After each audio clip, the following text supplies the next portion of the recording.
Welcome back, everyone. My name is Drew Mill, and this is Chase, and we are reconnecting alumni. So this is Grace. Grace recently graduated from Northwestern University School of Communications, and she's looking to get involved in the television industry. But she doesn't really know exactly what she wants to do.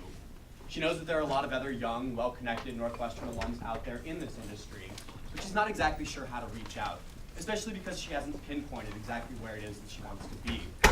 She doesn't feel comfortable reaching out over LinkedIn because this implies that you've already made professional connections with people, and Facebook feels far too personal for what it is that she's looking to do. So where exactly is she supposed to turn? She feels alone, but we found that this is a problem that a lot of other young alumni are sharing. Based on our interviews, we found out that alumni association events aren't solving this problem either.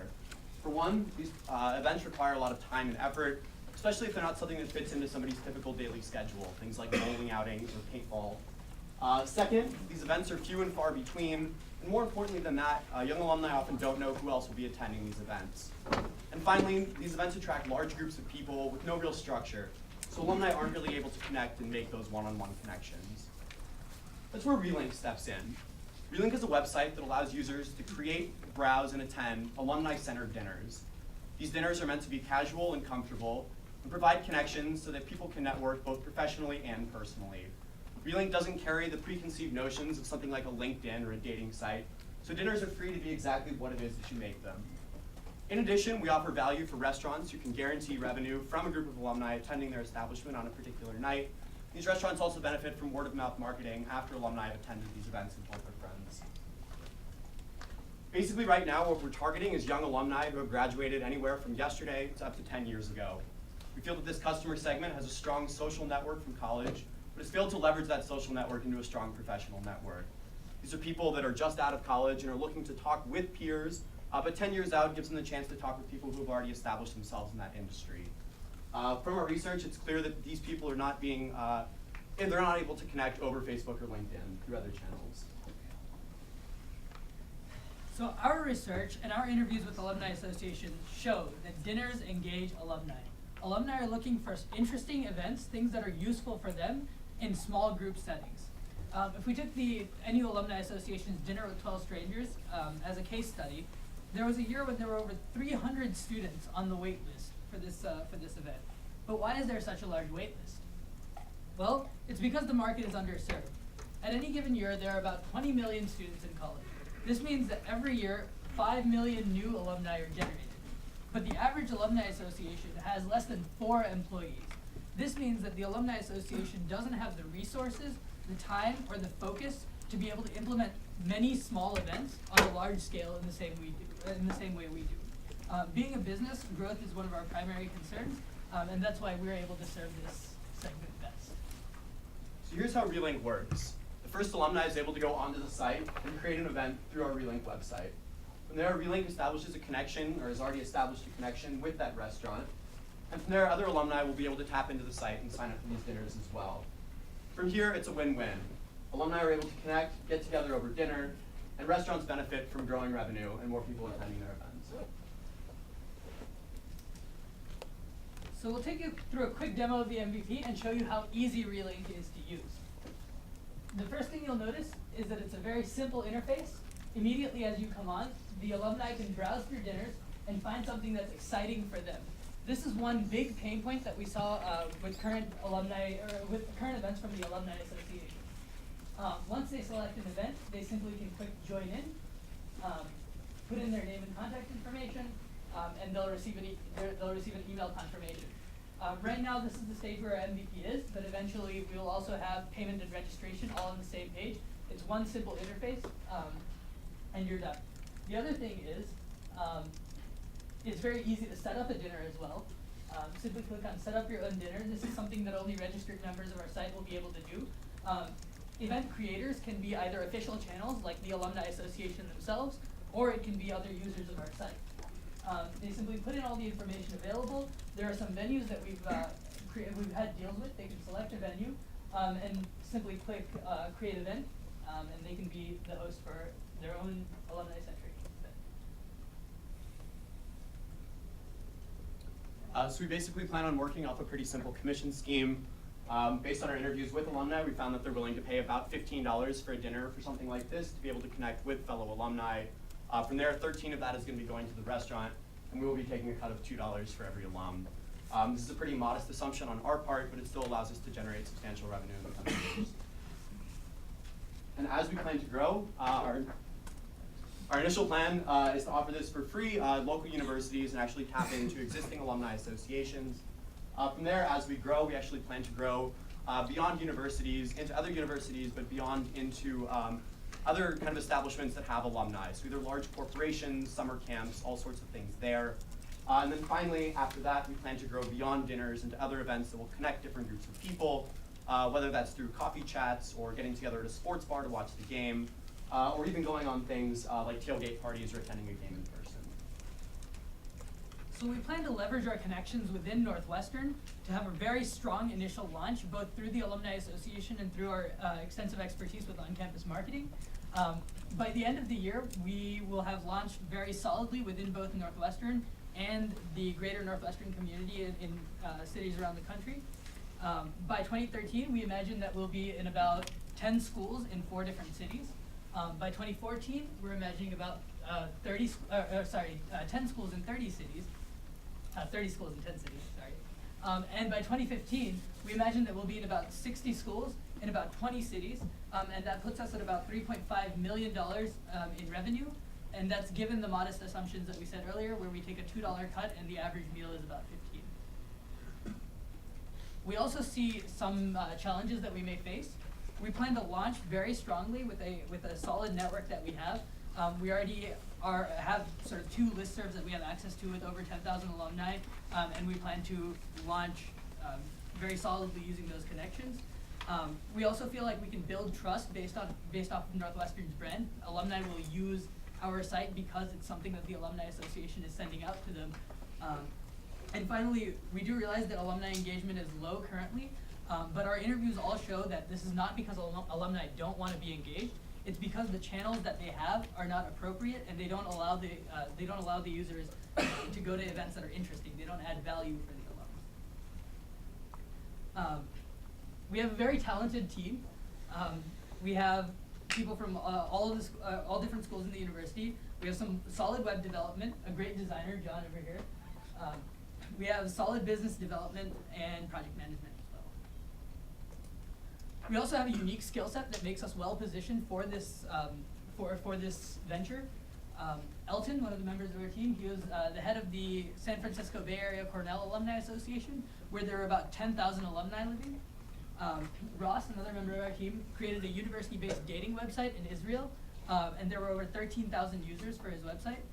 And Chase and I put together managed alumni affairs for several of the college's student groups, and together that's a list of about over 10,000 alumni that we've been managing. If you have any questions, please feel free to ask us. And if you get a chance, all of you with laptops out there, sign on to alumboard.co.cc, and there's an NUvention dinner that you can attend tonight.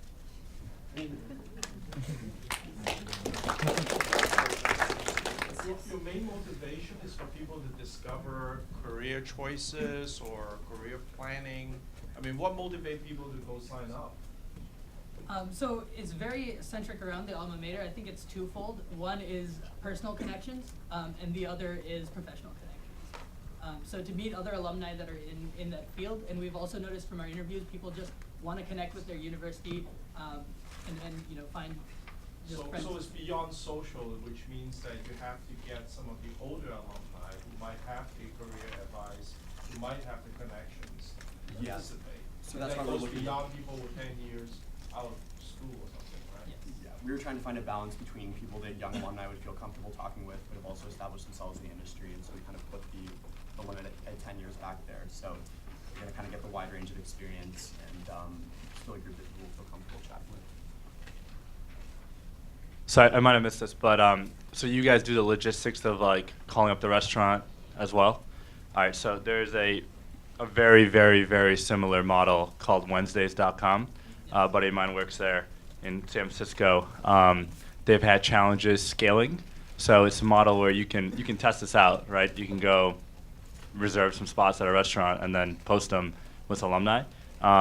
it's been tough to scale over the last year. Another one is Grub with Us, so that's more open. But I'm starting to see people, sign up for random meals with random people or more private sessions. So one of our startup portfolio companies created just one company called Aisle 50 that, hey, I want 10 people to show up at dinner, and 10 people signed up. So I would just look at some of the other models, but scaling this is challenging from a business model perspective.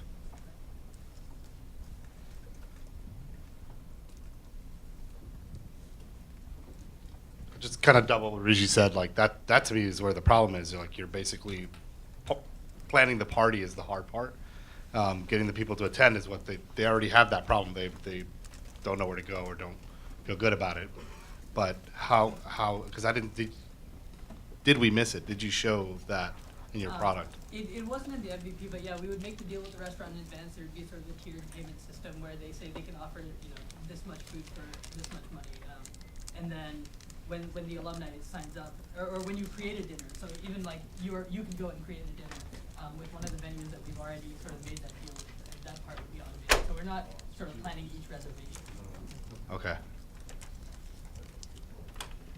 I just follow on Hans' comment. I'd say probably a little more strongly. I think you guys need to figure out sort of what is the proposition for the networking, and it can be.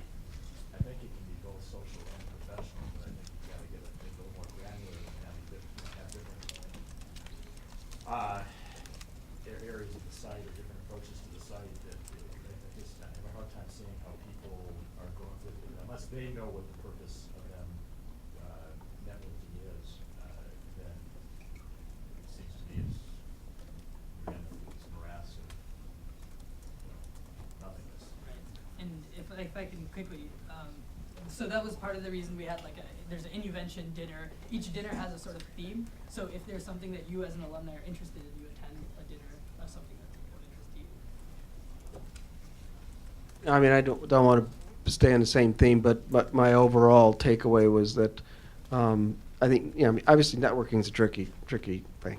And I think you're just going to have to really test the heck out of this to convince, for example, a venture firm that it's really backable downstream when you fleshed it all out, because there are reasons why it doesn't work, I think, for alumni, current alumni type things, and I don't think it's just because they don't have the event part of it right. I think that, you've got a lot of alums from a school, they're disparate groups once they leave that school. And I think it's a tough thing you're trying to get at here. I really like that you brought up that, for every 5 million people, there's 3 or 4 people that manage that entire thing. Maybe that's something to look at. Did you guys talk to the team last year? Alum Social? Yeah, we did. And what lessons did you guys learn? What did you take away? I think one thing that they told us was it was very difficult to work through the official channels of the university.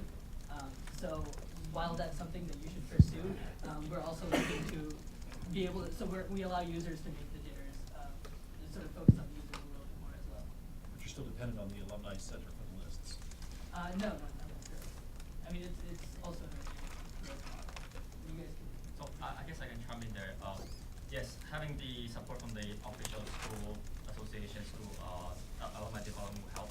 But at the same time, we identified that the local alumni chapters have a lot simpler process in terms of using new tools. So that we see that as a more attractive go-to-market strategy.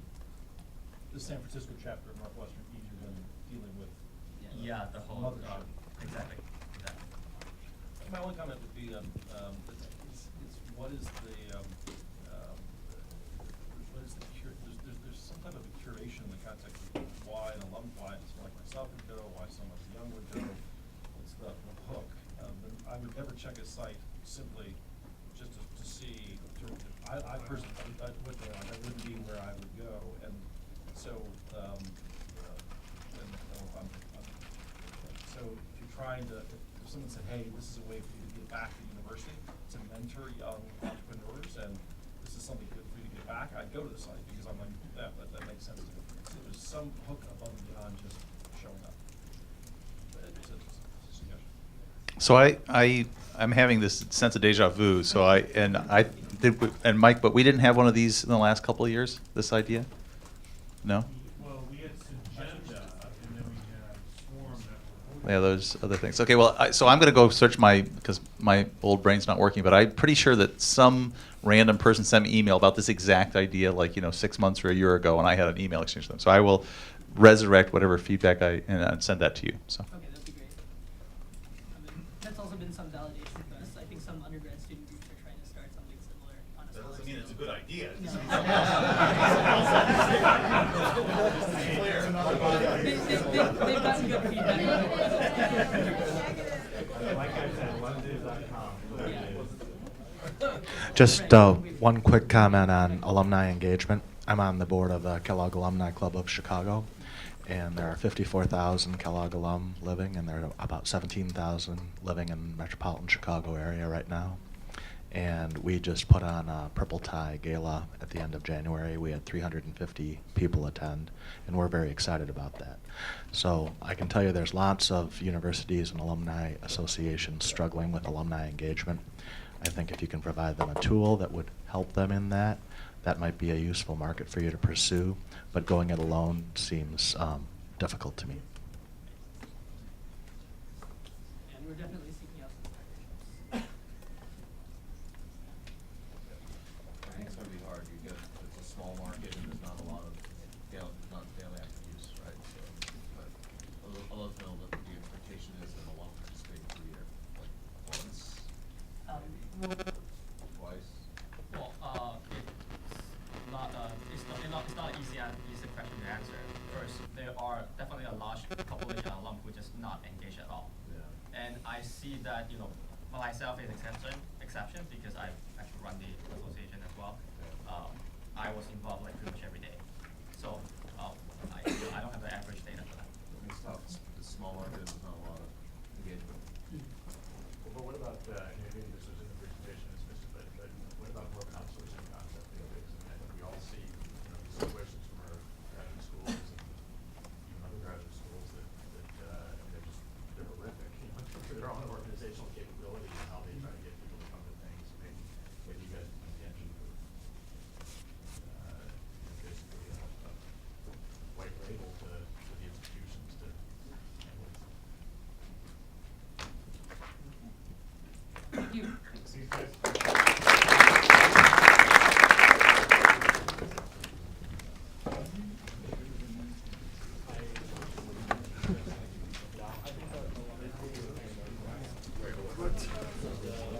That's true. We keep changing.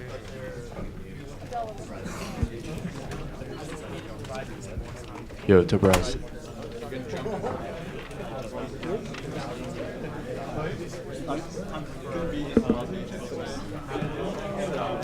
Papers?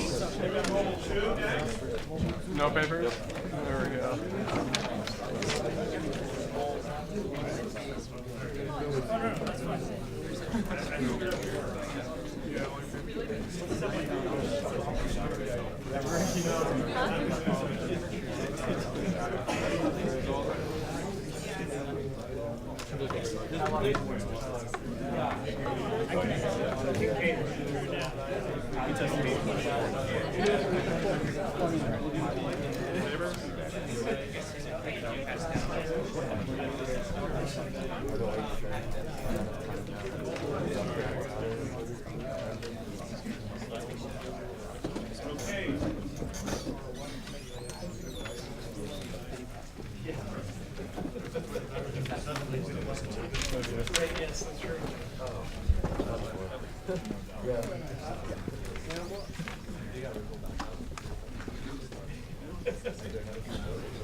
Good afternoon.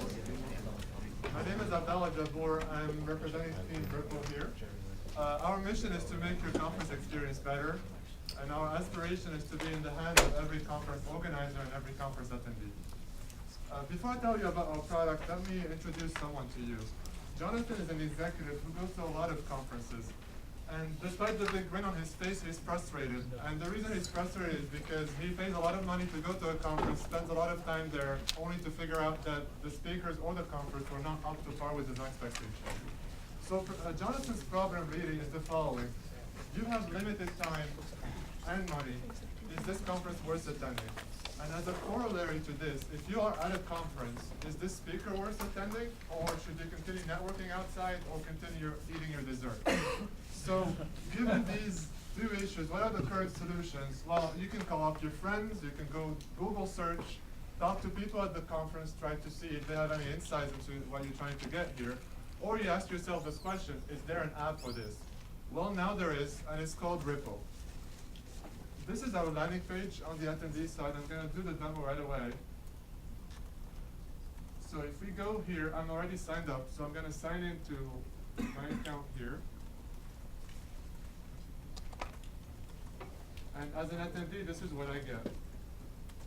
I get a list of all upcoming conferences, and I can filter them by different features. Let's say I want to filter them by rating to see what conference got the best rating so far. So I see this Tech Cocktail Conference. So let's see more about this conference. So I get the conference details page. I have the full agenda here with all the speakers. I have all the historic reviews about this conference, and this looks like a really good conference. So I'm going to add it to my schedule. And one thing I forgot to show you is I can see who else is attending there before I even add it to my schedule. So now after I add it, it's scheduled in my calendar, and I show up here in the list of attendees as well. So this is what I can do before I actually go to the conference. Now you're going to ask me, this is not enough. I don't really care. I might just end up at a conference without me even wanting to be there. What can you do there? Well, we have a mobile version that will help you with your in-conference experience. So because this that cocktail thing is happening in a few weeks, I can't check into it. So we're going to use something that's happening right now. So, and it's called NUvention Pitch Conference. So I checked in here. Let's see the schedule here. So I click on the schedule tab. It shows me what panels there are here. So let's see this midpoint recap panel. So I get the panel here, and I can see the list of speakers.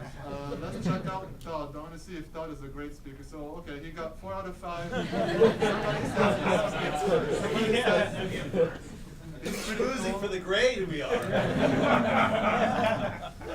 We're not. But, so let's go to this panel. I want to check it into this panel.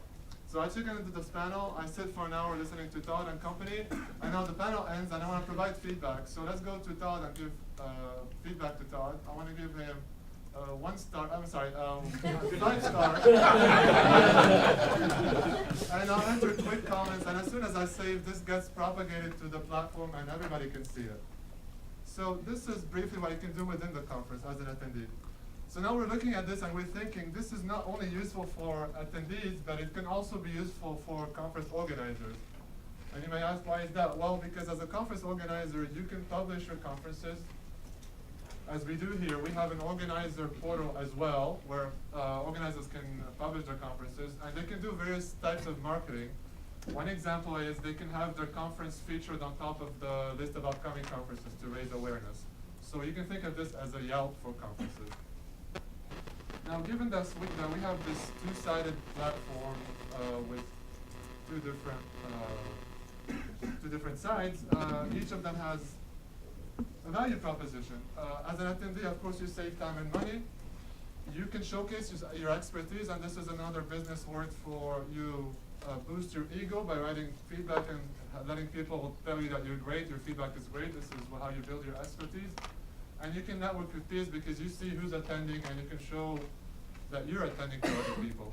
Now, on the conference organizer side, you, of course, increase the visibility of your conference. You can also use the platform to pick some speakers to invite next if you want to don't just rely on your existing relationships. And you can use the feedback to enhance future conferences. Now, given this, and given that this is our money-making value prop, what's the market we're looking at? We are targeting the $10 billion US market for industry conferences. And within that market, we actually spoke to a lot of organizers and attendees, and we were struck by the different responses we got, and we got the impression that people in the tech and entrepreneurship fields were the most interested and excited about this because they use social media a lot, They were really excited to use the application, and they said they would spread the word. So we picked them as our early target, and that's a $3.6 billion market. Not to mention that we, the 7 of us, have tech backgrounds, and we have connections in tech and entrepreneurship, so we feel that this is a very strong early adopter market for us, at least. And now you might ask, okay, so this is a good market. How are you going to make money out of this? I'm sorry, before we make money, you're going to ask, is there anyone else there? So yes, there's a lot of players. Some of them are basically digitizing pamphlets, and we put them in the logistics quadrant. Others are doing mostly networking and social stuff. We put Eventbrite up there because they're doing front-end marketing. And then the quadrant of interest here is feedback and analytics. And in there's a couple of apps. So Balloon and Genie Mobile and Guidebook are not solely focused on analytics or feedback. They have them as features.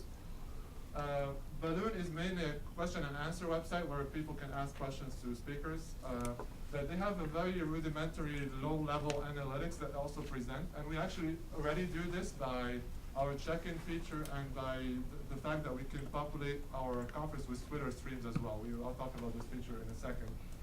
Genie Mobile and Guidebook are mostly logistics applications, but they also have some analytics. Guidebook has a polling feature, so organizers send polls, you get a reply, and again, it's very easy for us to implement this feature. So we chose this quadrant, and we chose this quadrant for many reasons. The ones I mentioned, it's really easy to implement all the other features. There's not a single other app doing peer reviews of conferences and speakers, so we feel we're unique in that sense. And again, we have the right network, and we think that this is very appealing to users because it reminds them of Yelp, and Yelp is really understandable, easily understandable, so users will be familiar with us right away. Okay, so now I get to the money part. We are thinking of several revenue sources. The main one we're focusing on right now are conference organizers. There are several other ones. PR research advisory firms will have an incentive to maximize the value what their clients get at conferences. Speaker and sponsor pages are two features we're going to add later, which essentially allow you as a speaker or as a sponsor to have your own page and market yourself through the platform. So we're focused right now on organizers, and within that, we are envisaging 3 tiers. At the free level, we will allow organizers to register a conference and to communicate with attendees. We want to do this for free because we want to populate as much data and content as possible soon. At the basic and premium level, they can pay more to get all the marketing features. Some of them might have to do with site advertising or adding some custom review questions to the feedback form, etc. We are still going back and forth with what we're going to charge organizers, but as a matter of comparison, Guidebook charges $2,500 per event to just allow organizers to send polls. Yelp charges on average $750 a month for a subscription that gives the basic features that we have right here. All right, so in terms of milestone, where are we now? Today we have a web app, and we have a web platform, and we have an HTML5, so you can use this on any mobile phone that you want with the features I showed you. By June, we are going to implement all the organizer marketing features, and we are also adding attendee incentives and some simple attendee networking, and also doing iOS. By December, we will have social media integration, sponsor and venue pages, and Q&A and live polls, and also be on Android. So this looks like a great timeline, but you're gonna, of course, tell me there are challenges, and we recognize there are challenges. The first challenge we have is going to be how we're going to seed this database. We have actually started seeding a database. We're looking at Eventbrite API and the LinkedIn API and other tools as well to import data or to scrape data in order to have content on the site. The second challenge we're going to have is how are we going to build our user base? And that's probably the toughest challenge to overcome. And we think the mitigation to this is the target market that we picked, number one. And the second thing, there's no easy answer because I think what we have to do is just take this application, push it at 1 or 2 or 3 large conferences and get people to use it. And finally, we need to acquire paying customers fast. We don't think organizers will be on board with this unless they see a huge user base. And we will try to motivate them to join us by showing them that we have a lot of users. we hope this was an enjoyable presentation, and we look forward to your questions, comments, and to you using this application because it's running right now. Yes. Do you have a vague idea as to how many conferences does people, one of your user wants to participate per year before they will have something like this downloaded on the? So it depends again on our type of user, but the users we've spoken with usually attend one conference a month. And we have data on the number of conferences held in the US per year, and that's 270,000 conferences in the US. So we did not, if you're asking about whether we made a break-even analysis of how many conferences a user needs to attend, no, we don't have this information at the moment. Conference a month. Wow. What kind of budget are we This talking is about? the excited user base that we're talking about. Yeah, like, get very excited. Is this panel your target audience, or are you looking for a younger demographic?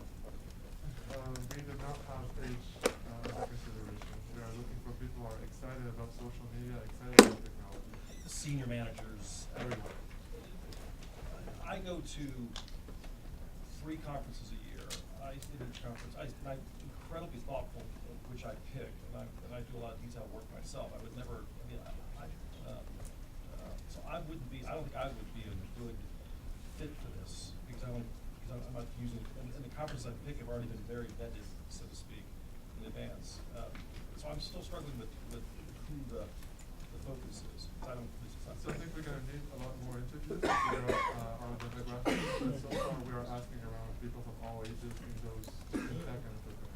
Yeah, I mean, things I like. I think the marketing department in general is one of the last departments to get good SaaS solutions. So I think there's a lot of, greenfield there that provide tools to help marketing departments.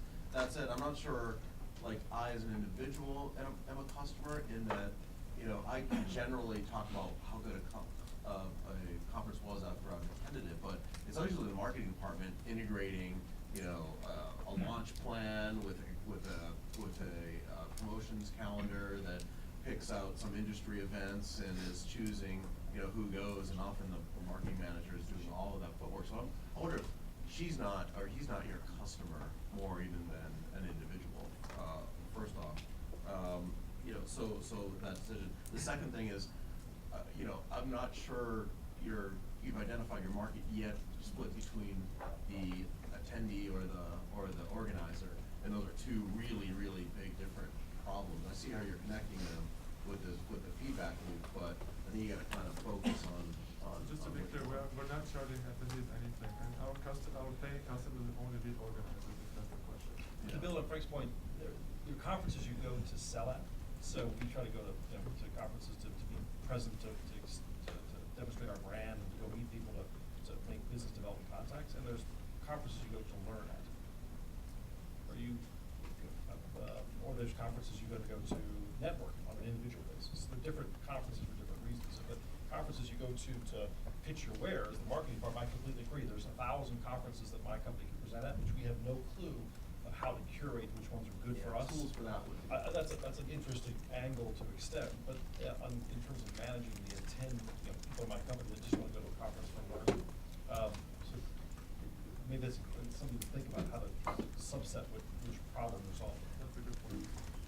The question I had was, and maybe this is a completely off, this isn't your proposition, but to me the question is, if you're not a conference junkie, and the question isn't, do I want to go to this? It's that, how can I get the information from it? So I don't know if this could be part of your service, but cliff notes, licensing content from the conferences and distributing, doing webinars, streaming conference information, somehow getting the material from key conferences around the U.S. If you can identify certain types of people that want to go to certain types of conference, but they can't, they're not scalable. They can't go to all these conferences, but they'll be able to suck down information from somewhere on key findings from TED, key findings from different types of, internet retailer, shop.org, without having to go to the damn thing. How can I just gather key insights that's somehow been sort of synthesized and pulled, and I can pull down? That to me is a huge issue that I see with my, teams I've worked with, is you just can't, can't go to these things. So it is a huge issue, but it's slightly not related to our value prop right now, but it could be a good area for expansion for us in the future. You know, I think back to the earlier point, I think the networking element of conferences spreads over all types of conferences, even the learning conferences, is my experience. And I just wonder if you guys have thought about how do you, I'd be focusing on the attendee, and how do you make, you know, his or her experience better at a conference? And it just seems like there's all sorts of opportunities to link to CRM solutions, LinkedIn, Facebook, just so that people can, you know, I'm one of these people, I show up at conferences, I'm always like, what am I doing there? And then afterwards I realize I could have done a much better job at, you know, taking advantage of it. And just having a networking element, knowing who's there, how I might be connected to that person, or my company might be connected to that person, even remotely, would be very important for making better use out of preparing for it, and then making better use of it. And we agree with this. The problem with this is we will ultimately touch upon all things that happen at the conference, whether it's networking or logistics, etc. But we wanted to start somewhere where there was not a lot of competition, and we feel it could be unique in order to grow to other areas like networking later. We have some networking features right now, but they're nothing prominent on the website because we want it to be, we want to have a unique look so that people are attracted to us because we're different. But we agree that this is a core problem as well, and we will also try to expand to these arenas as well. You gotta be careful how much you bite off. You're gonna boil the ocean if you're trying to solve, you know, contacts management, you know, finding people with affinity interests, conference organizer, attendee, you know, data, even just the data scrape of the agendas for conferences is gonna be really difficult. So I would challenge your folks. Yeah, I would say there are solutions that are hitting all angles of this right now. So Shortlist is going after the networking aspect. Plancast is more crowdsourced, but I know that a lot of my friends are doing the South by Southwest. I can find them right now on Plancast. Eventful, Event Lead is doing more planning. Eventful has all the events. I mean, you should really think about what the problem exactly that you're going to solve, because there are folks going after them, and they're going to all extend once they figure it out. But yes, and again, it's easy for us to extend if we want to, but we're so far focused, and we want to remain as focused as possible. So again, if the question is it easy for them to expand to us? Probably yes, and it's also easy for us to do what they're doing if we want to. So we just have to weigh what's good for now and what's going to be good for the future based on our user feedback.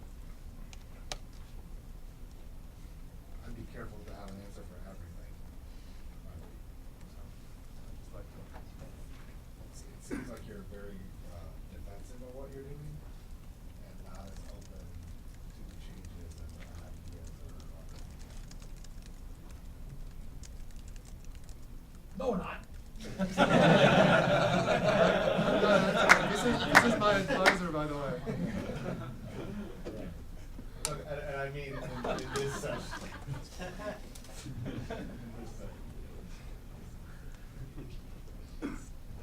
All right, well, thank you. Thank you.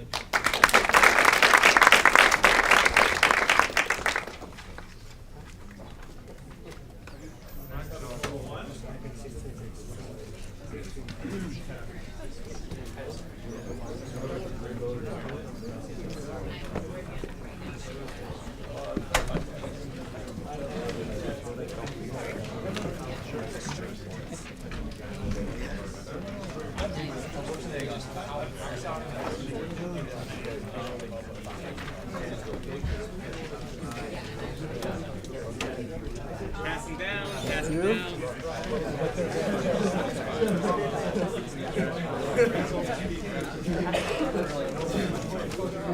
Papers.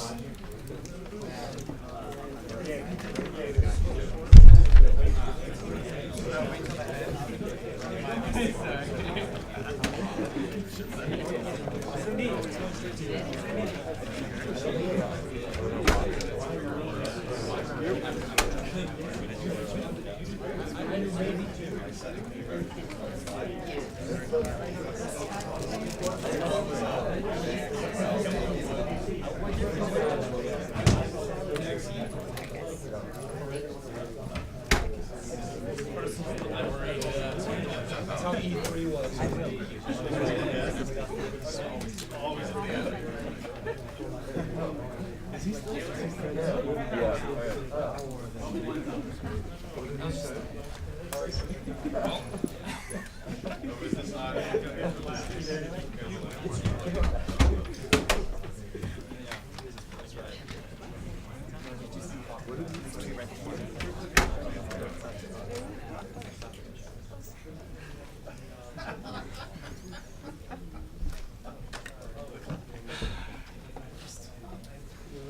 All right, so this is Nomad, and we are a set of apps that connect food trucks to customers.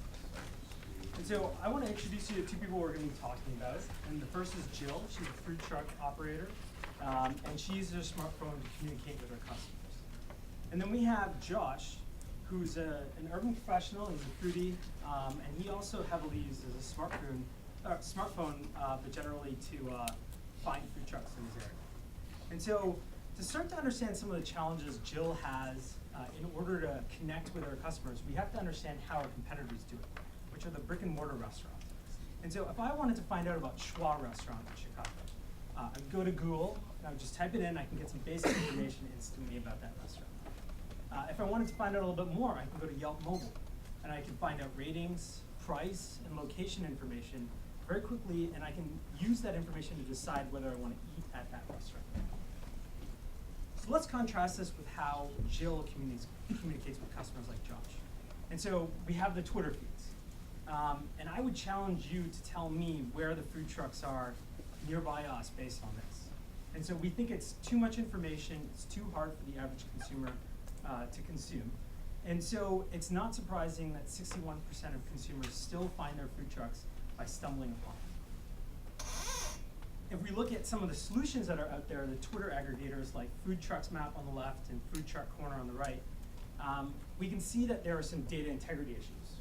They seem to just kind of put the food trucks on the map and not really know where they are. And so customers really don't have the right information to decide whether they want to frequent these food trucks as opposed to restaurants in general.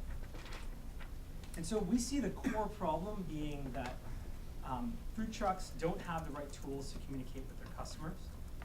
And we see for food truck customers, they don't have the right tools to discover food trucks and get the right information to decide whether they want to go frequent these establishments. And so this is where our solution really comes in. We have an app for the truck side and the consumer side. And so on the truck side, our app lets food truck operators like Jill still do the things they're used to, like tweeting out to their customers. But we add in extra features, like the ability to check in and provide specific GPS information on where exactly their truck is. We're also going to start to offer the operators tools to run their business like their competitors.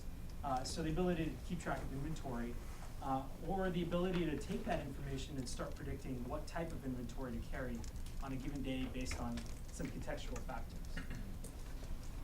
If we look at the consumer side of Josh's experience, if he wants to go have lunch at a food truck, he can just pull out his app, and there it's easily organized where all the food trucks are relative to him by distance.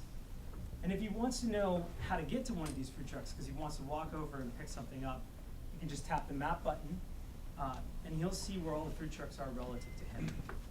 And most importantly, if he wants to get deeper information about these food trucks so he can decide whether he wants to eat at them, he can go to the food truck page, and he can see information like the menu, the schedule, and very importantly to the food trucks, the branding, so that he can find that food truck when he gets to that location.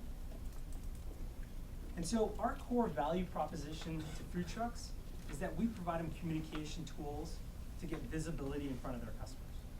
And our value proposition to consumers is that we provide them with accurate, rich information that will allow them to decide whether they want to eat at those food trucks. Essentially make the food truck experience more convenient, just like it is already today for the restaurant. So let's look at the business opportunity that we have here. And so we found that 46% of US urban food consumers are perfectly willing to try food trucks, but don't today. And the reason that they don't is they just find food trucks too hard to follow or too hard to find. And so we think that this is our opportunity space. If we can make it a lot easier for them to find these food trucks and to decide whether they want to patronize these food trucks, we can really bring that market over to food trucks and really expand how much business our customers have. If we look at it on the market size, the revenue for food trucks is steadily growing. But we think that even this chart is a little conservative. Currently, there are still regulation issues. The food truck market is very, very young. And we feel that if those regulations change and there's more freedom for food trucks, and that's where we see the market going, this market could really explode. On top of that, we're just seeing a general trend of mobile businesses. And mobile businesses really need a way to connect with consumers. And if you look at things like Uber, or you look at TaskRabbit, you can start to see that there are a lot of mobile businesses that need a way to communicate with their customers. And really, underlying everything, we're creating this platform that allows these businesses without a location to be able to connect with those consumers. And so we plan to connect, or we plan to capture a portion of these revenues by helping those businesses communicate, and that's really our business proposition.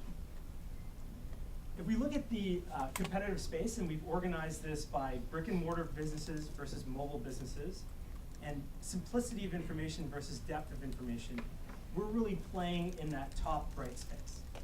And so our key competitors are, as I mentioned before, Food Trucks Map, Food Truck Corner. And these are Twitter aggregators. They scrape information from the Twitter feeds and try to place the food trucks on a map. And so, as I pointed out earlier, there's a bit of a data integrity issue with this, because people misspell in Twitter, and so it's not necessarily the most accurate information. We also have Yorter, which does pre-ordering for mobile businesses. But again, they only focus on the pre-order space. They don't do anything for the consumer necessarily, or they do anything for the food truck operator to improve their experience. And so we see this as an opportunity to really provide a depth of information for mobile businesses that's not being provided today. And so the reason we think that we're going to be successful is, first, we have first mover status into an app that is really catering right to food truck operators. Right now, we haven't seen any direct entries that try to cater to that business space, and we feel that we can get some lock-in with the food truck operators themselves. We also are proposing an ecosystem solution, so the food truck operators have to use our app in order to get access to our customers, and the customers have to use our app in order to get access to the more accurate information that we can provide about the food trucks that are on our platform. And finally, we feel that having a hand on both sides, both in the operator side and the customer side, will allow us to really drive analytics and big data. So we can provide things to the food trucks, like where their customers are checking for food truck access. And so I just want to take you a little bit through our business model, and we see 4 potential revenue streams that we could try to target. The biggest by far is pre-orders. And so this would be allowing customers to pre-order food and skip the line when they get to the truck.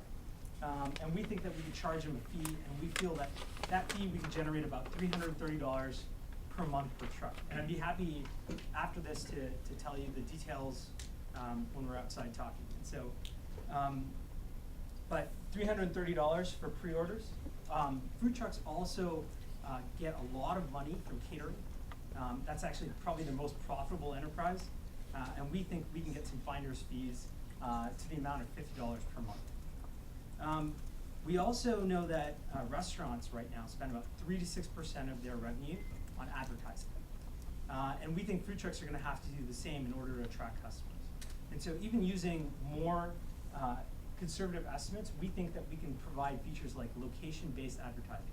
So push notifications right to the truck, or right to the customers when a truck arrives, and we can get about $211 per truck per month. And then analytics, we think that we can offer some subscription information that would provide analytics to the trucks that they don't currently have, somewhere around $60 to $120 a month per truck. And so we know the business is not without its risks. And so we really need changes in regulation to occur in order to open up that market. We feel that the customer comfort with mobile ordering is going to have to evolve, but we see the market moving in the right direction with Google Wallet and Square opening up that space. And then some food trucks lack the need for analytics, but we're starting to see that as food trucks mature and they start offering more products, pen and paper is really not solving their problems. And so we also see a major challenge, and that's customer acquisition. But we think we have a plan for this, and that's to focus on the food trucks first with a free app and offering them analytics, standalone analytics to bring them onto our platform. And we already have 8 alpha customers that are currently signed up to start using our app. And once they are on there and we have a critical mass of food trucks, we're going to use them to access our consumers through embedded links in their food truck tweets, and then also word of mouth and ads directly on those trucks. So that describes Nomad, and we hope you enjoyed our presentation.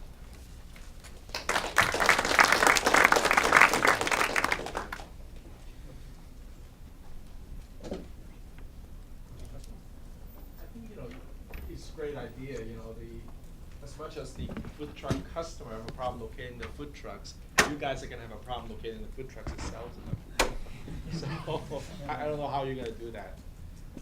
Just a quick answer, there's actually food truck associations that are starting to pop up, and we're really thinking of targeting there as an aggregation to get access to.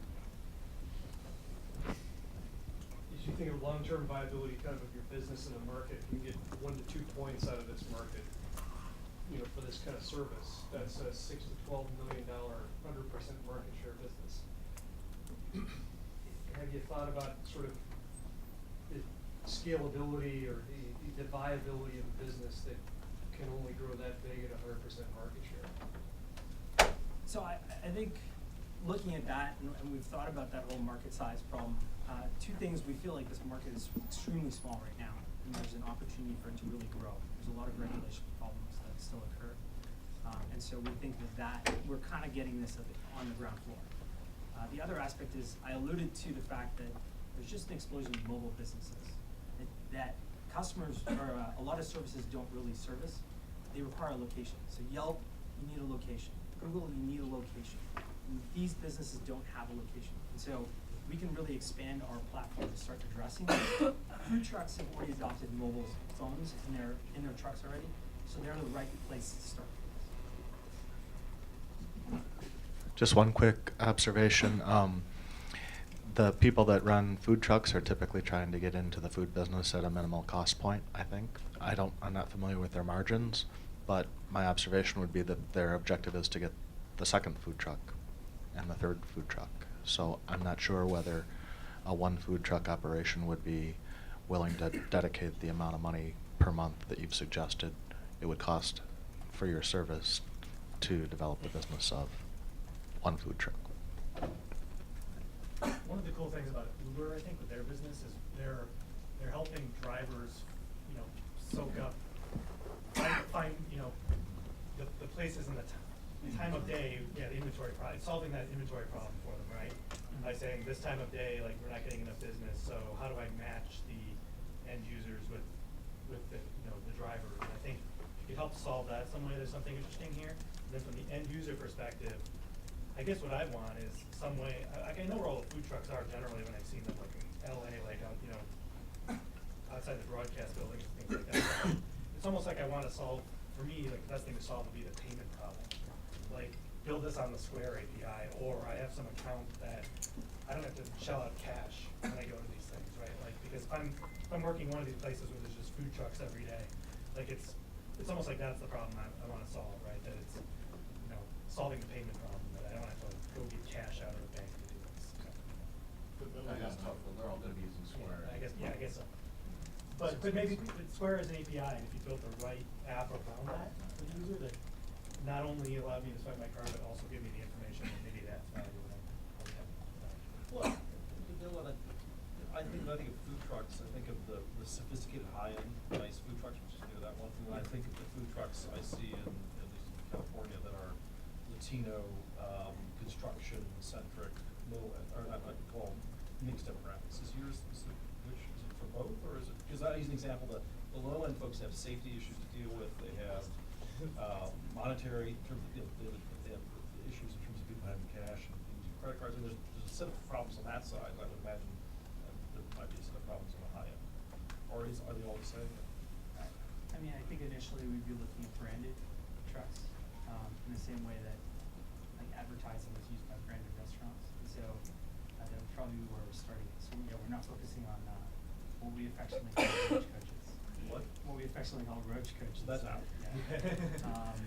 That could be a space that we could expand to, but definitely where our value is going to be huge is where we can start expanding that branding information and being able to discover new customers. I don't know enough to challenge it. I wonder if the real opportunity is the roach coaches, because they are the ones that deal with a lot of other issues that need automation as opposed to the branded ones who are sports and skate. Certainly, there must be a larger set of roach coaches than there are, or not. I don't know.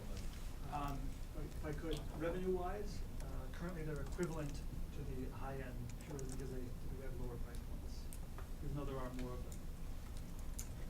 The reason why one of the value props to the food truck drivers, the food truck business people is more, more customers. Have you tested deeply enough whether you're actually, providing so much more complexity for them with things like pre-orders and things, given, they don't have a lot of ability to manage the customer flow, but that customer flow, they're inserting, pre-order stream of people, things like that, maybe with a different payment process than the regular run customers, et cetera. Have you really, do you feel like you've tested deeply enough the value proposition for the truck, the truck operators? I mean, we're definitely speaking to them, and there's a huge difference in the amount of capabilities that each of the owners has. Part of the thinking around the food truck, the way the operation would work, is we looked at things like seamless web that work extremely well for restaurants. But yeah, we definitely have to test it out. I mean, we've talked to food truck owners, and they said this is a hard problem to solve, but if we can solve it, it's going to be good.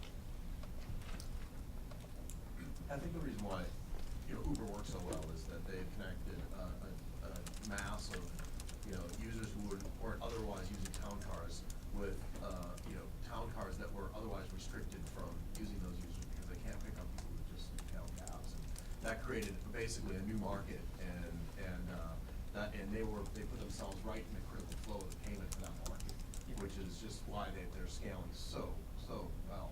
I think the challenge for you is how are you actually connecting? How are you trying to generating a new market between these buyers and sellers, and are you putting yourself in a critical path there? I'm not sure that pre-order is a new market for them. It might be, but it seems to me any food truck I've ever been to has had a long line.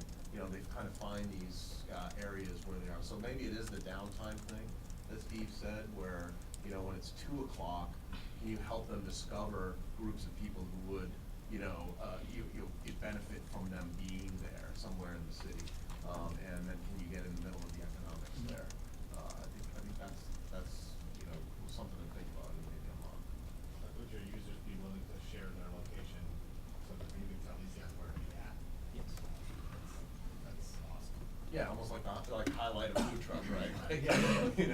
I know if a bunch of users who want food trucks are in this area, and a bunch of food trucks are in that area. Right? So I'm just going to go there and then the analytics side. My only comment on that was it looked like you were kind of relying on some manual inventory data input, and you're going to have the same problem with data input that all these other companies have. So if you can get on the Square API or something and do some good things around inventory allocation or analytics with that, might be interesting. But be careful with your data collection. Yeah, POS would definitely help with that. Yeah, I don't know if Square is going there. Like that's their grand plan is to be a small business analytics. I had mentioned that I think the idea of the food truck is sort of interesting. When the phenomena sort of started first happening, it was interesting and made it fun. But really, I think customers are interested in the good food and price and the convenience. So the truck itself is sort of irrelevant. And food truck operators, figure that out when maybe a large number of people in a particular building would love to have the delicious, fast, reasonably priced food, whether it's a truck or whether it's somebody delivering it to their office, you know, they might want to go for a walk if it's a nice day, but if it's a typical Chicago winter, they'd probably just prefer to have it delivered to their office or be able to pick it up indoors in the lobby. So there might be something about the application that sort of grows the market for the food truck operator where the aspect of the truck isn't really relevant, but the experience of having good food fast at a reasonable price enables them to grow a bigger market. It really is about servicing a large number of people in a concentrated area who otherwise would have to go to Panera or Potbelly or something like that. Think about you guys heard of Buddha? Yeah. Have you guys heard of Buddha? It's a lighting company, FOODA. Okay. What they do is they work with restaurants to get, you know, restaurants in, let's say, like Lincoln Park, to get their food into downtown buildings during lunchtime. Okay. So you could walk downstairs in your building, and they'll do a pop-up restaurant. Okay. And they basically manage coordination between restaurants, and then the flip side, on the weekends, you get downtown restaurants into, you know, residential buildings. Okay. And they'll do off-peak hours, etc. So kind of a neat twist on kind of expanding beyond just food trucks. Yeah, we'll definitely have to check out their mini pairing. Thank you.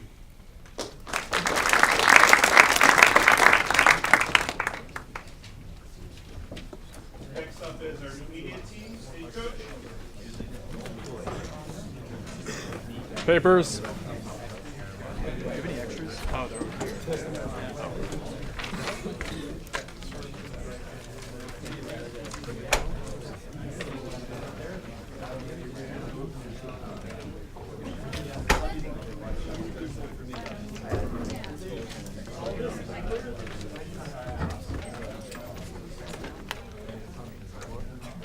We are so excited about Stagecoach that we gave out our things early.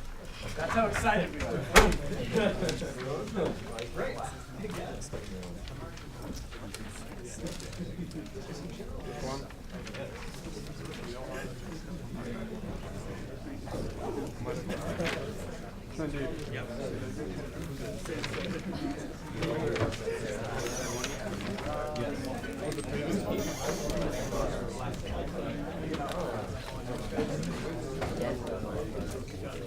This is for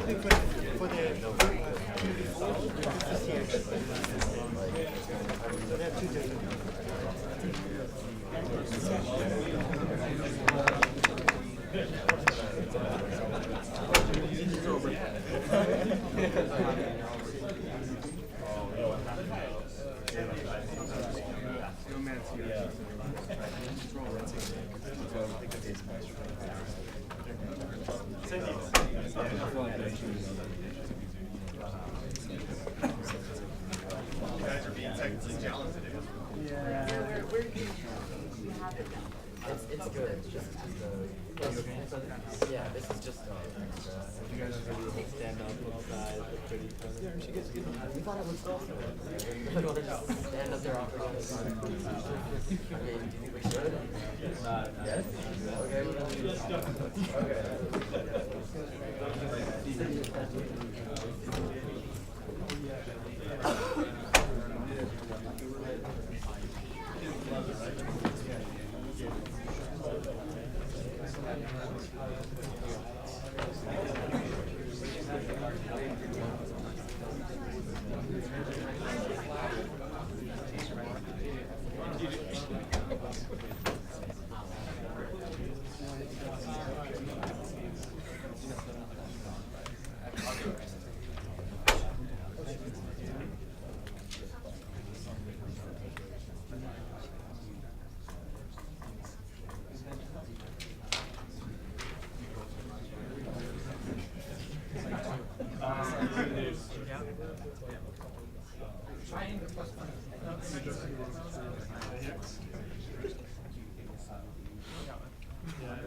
Well, that's now then it's extra test.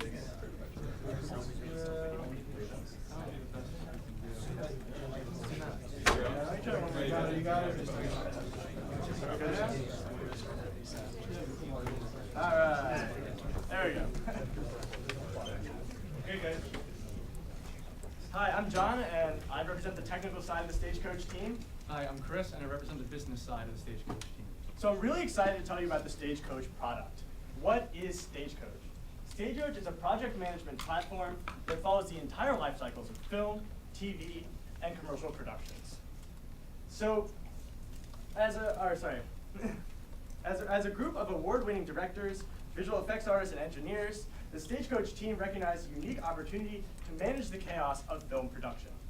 So let's put a spotlight on that chaos and zoom in on Taylor, a producer and an award-winning director and an engineer on the Stagecoach team.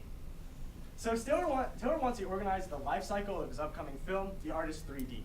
In order to be successful, he has a myriad of things that he has to do. So first, he's got to organize a team. He's got to hire a crew, scout location, the list goes on. But if you think this list is complex and long, the team that he has to manage to get them all done is even bigger and even more complex.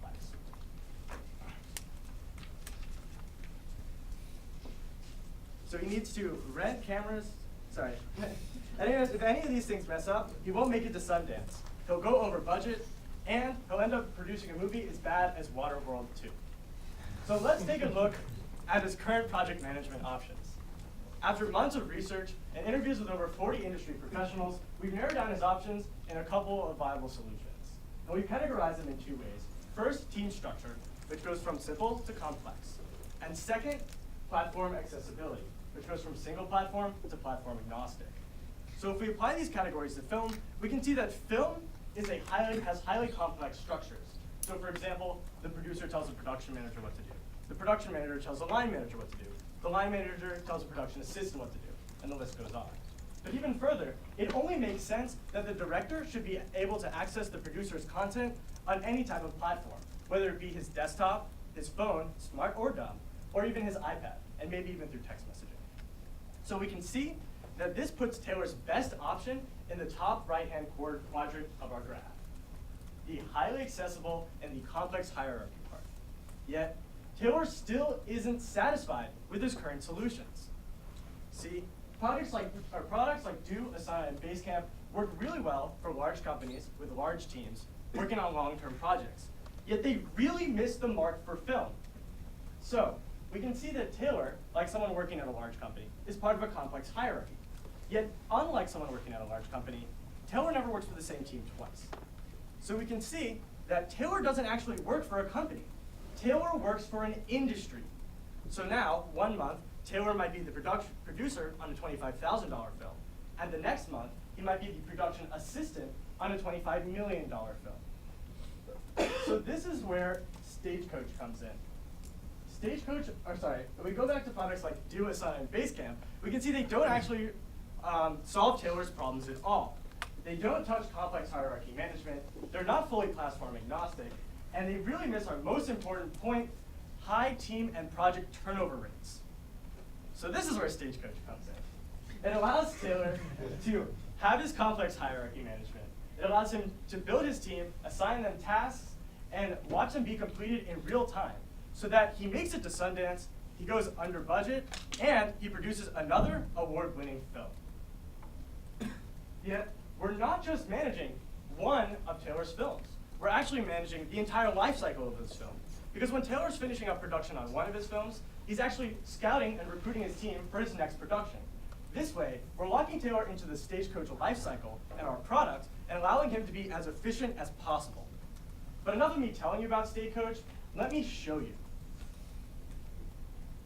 Welcome to Stagecoach. Since The Artist was such a hit, Thomas Langman has decided to produce The Artist 3D.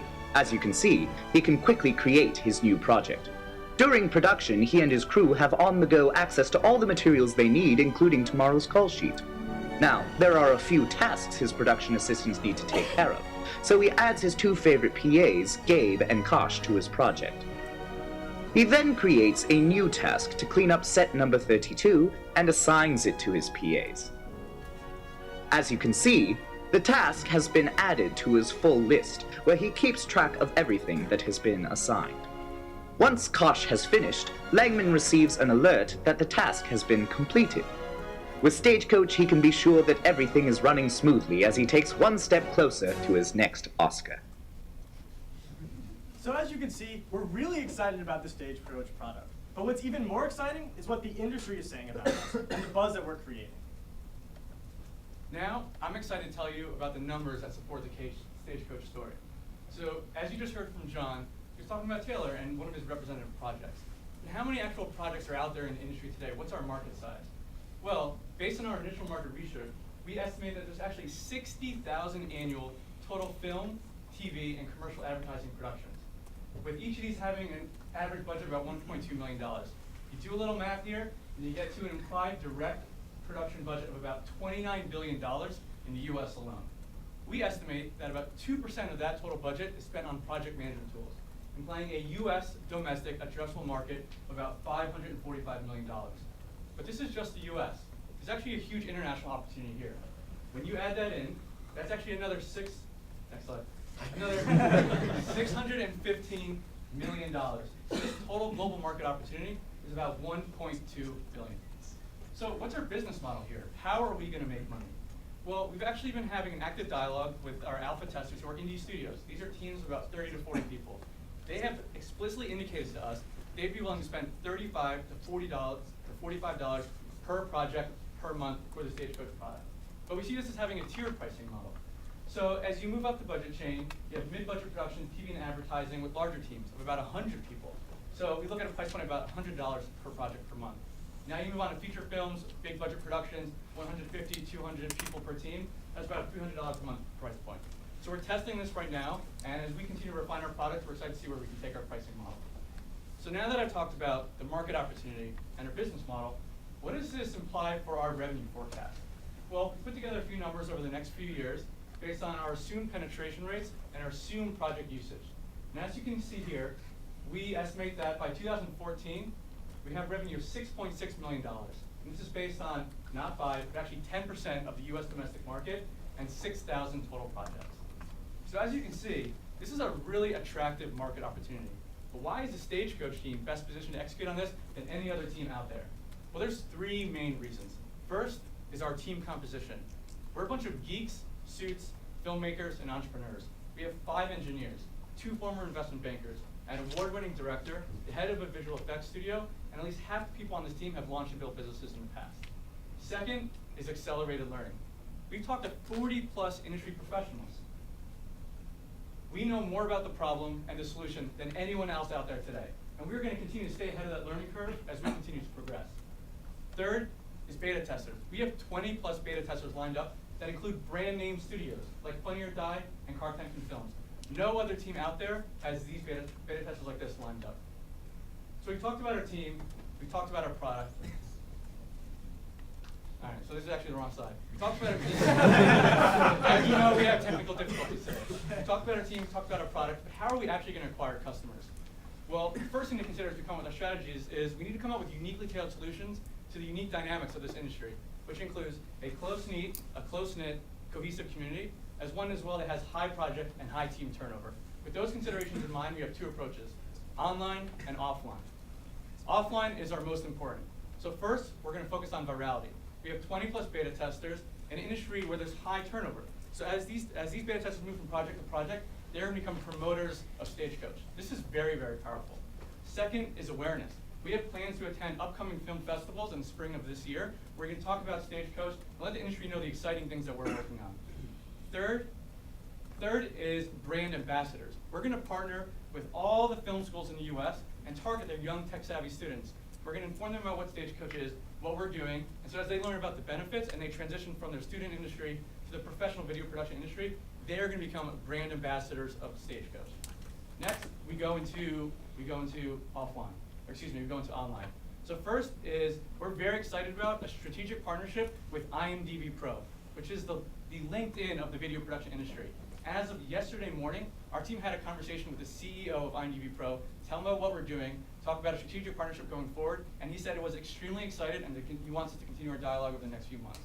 Second is organic SEO.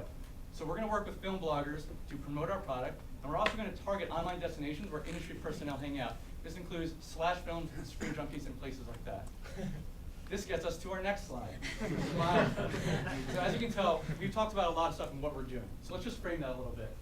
So we've raised $2,000 a day through NUvention Web. This is enough runway to finalize our alpha test, take that feedback, and okay, thanks. So finalize our alpha test, take that feedback, and launch our fully platform agnostic beta version in May/June of this year. Once we have our beta product done and we're able to validate our market and drive initial adoption, we're then going to go raise funding for three main things. We want to keep this team together, so we need to pay for salaries. We need to fund our acquisition strategies, and we need to fund different like hosting, server-related, and technology-related expenses. Once we do that, we're going to move into acquiring international markets. And after that, we're really excited to win an Academy Award for Technical Achievement 2016. So guys, let's just zoom out and think big for a second about this. Okay? So big data. Think of all the data that we're going to be collecting from our clients, our projects about the industry. Think about how we can sell this back to our clients in really value-added reports. Okay? This is really, really exciting. And also for industry observers and industry analysts. Second is big new markets. I've actually previewed this concept with people in construction site management, the wedding industry, event management, et cetera. And they said, hey guys, based on the parameters that Stagecoach is using to address their problems, we have very similar needs, and we would love to see something like Stagecoach for them as well. So we're super excited to see what you do with film, and then move on from there.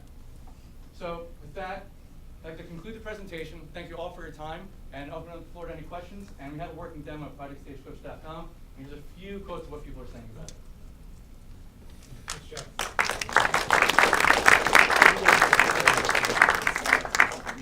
It sounds to me like this should be in native OS X app that sits next to Final Cut Pro, right? It has an iPad version as well, like rather than a web app. So we're doing like wrappers basically, because the biggest part for us is like, what's the point of an application if it's only on iPhone, right? I want my entire team to be in the loop and be accessing the project, no matter what they have.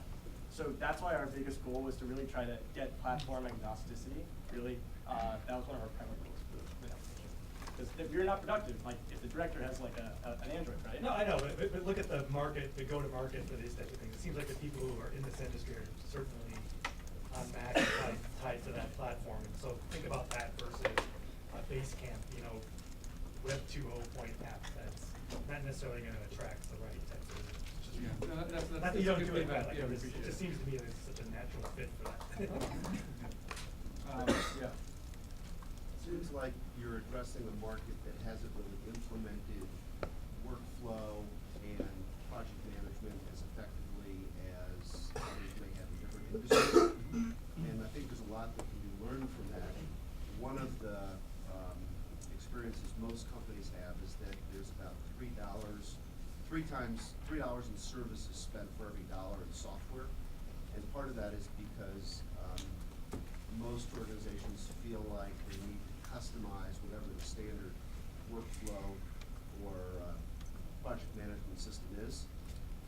And ultimately you're talking about changing people's behavior, which is very, very difficult. So I think if you could get somebody to use this, it would solve a big problem. It really requires everybody participating. It sort of falls apart if you've got 75 or 85% or 90% of the people using it, the 10% are executive producer, director, others who are much more used to just sort of directing people by telling them you're going to do this or going to do that.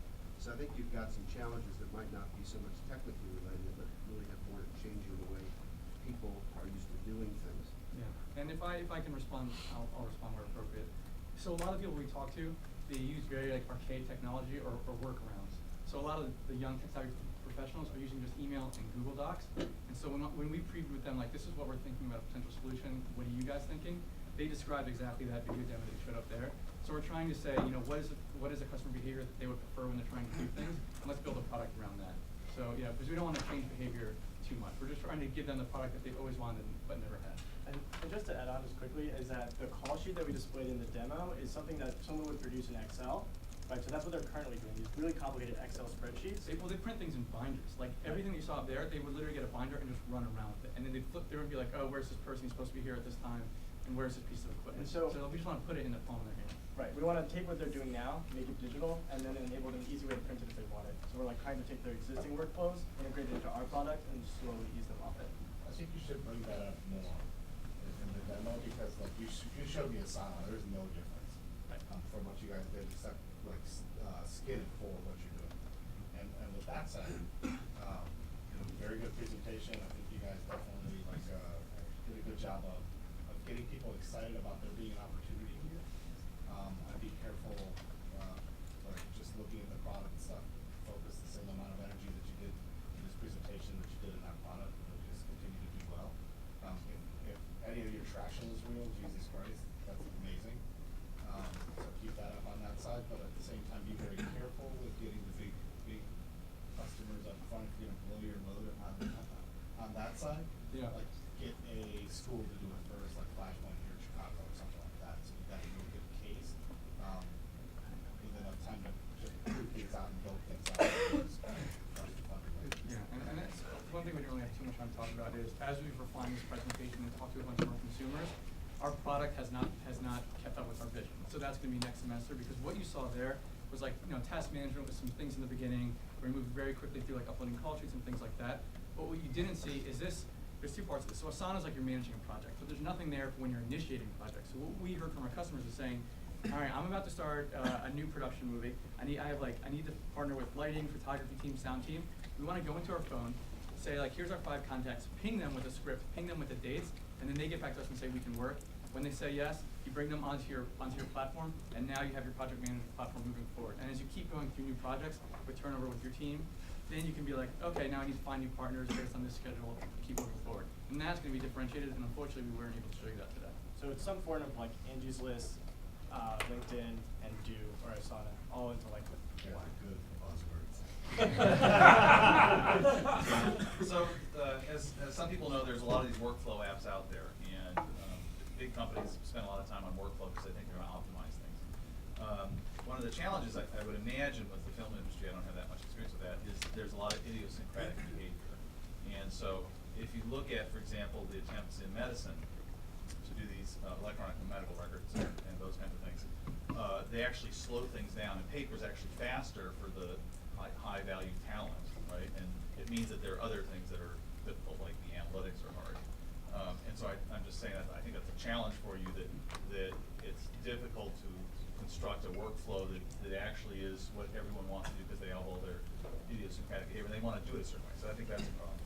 I think you didn't really talk about the cost savings that you would provide and the trade-off because there's a risk to the project. So they've got their existing way of doing things.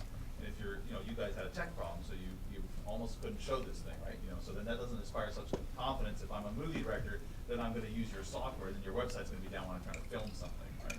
And so there's that cost savings on the one hand, but there's that risk to the project on the other. And I think the biggest, bigger budget film places are just going to not trust you at all, right? Because you're not going to have the scale that they're interested in. They're going to roll their own thing because they can afford it. And to that point, that's why I think it's really important for us to target these students and these indie studios who are going to be more comfortable to work with us in the beginning. And once we validate it, we can try to move that market because that is a concern for sure. I like your latter idea a lot in that if you get into the RFP space, then you're actually participating in intercepting the economics in some ways. So they're looking for a lighting supplier, they're looking for catering, that's really interesting to me. Versus trying to solve this complicated workflow problem, because as Ben was just talking, I was also thinking, well, is this going to be on AT&T's network? Because a lot of these remote locations are like, what if they're shooting out in the middle of Utah salt flats, right? There's a lot of shooting that goes on in remote locations, and because that's where it's cheap to shoot. And kind of if the connectivity goes down, the workflow falls to shit, and they don't have the printouts, production over. I mean, that kind of risk, I think, is going to be really hard to overcome. But the RFP thing and managing, I feel more comfortable. Yeah, I totally agree. That's the whole lead generation aspect is coming up on that point that we talked about software plays, just application-based lead generation. We'll find a whole new revenue source for people who want access to those types of projects. Yeah, just that onto that, as just a little anecdote, we originally said, hey, we're going to be organized, we're going to want to organize people's schedules on the shooting days. Then we went on set for actual shooting days, and it was so chaotic and so hectic. We're like, there's no way they're going to pull out an app to see who's going to be doing next, but they're just yelling at people. So that's it. You saw we started to migrate to this like pre-production process, which gives you like a longer time span of say 4 to 6 months. Where you have to recruit partners to your team. You have to schedule things like who's getting locations. So just as you guys are saying, that becomes much more exciting. Yeah, I think the thing that's missing from Angie's List is reverse auction. I got a project. Yep. Now I wanna get bidders. And that's like You guys- exactly what we're You doing for guys our can do customers. the Yeah. reverse auction piece, I need lighting these days, and Yeah, capture the scouts are economics. gonna- That's scouts what's are gonna exciting be about great. the Yeah, and because pre-production this industry is all, it's 80% freelance. Yeah.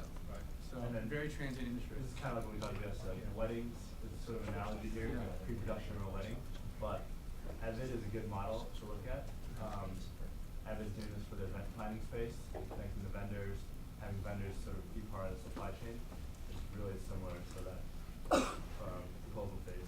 And I know I can get the internal memo on that for you because. Just to emphasize this is possible. The location-based management aspect of this too, I mean, it's much different than your construction site, which is one place, you know, because people, I mean, I've been to these things, and there's such a local, hiring practice, you know, you can have a television show, episode shot in LA, San Diego, you know, Mexico, it's all in one episode, and they don't not truck the people all over the place. Yeah, and how to be good friends with a scout in Boston, which does all this, and this would be great if they had that sort of sourcing mechanism. You can even connect consumers to the sourcing mechanism, because people could upload their house, you know, hey, my house is available, my apartment's available for location shooting. I don't see your name tag because I'm going to follow up with you about getting an introduction to your staff. Oh, yeah, you love it.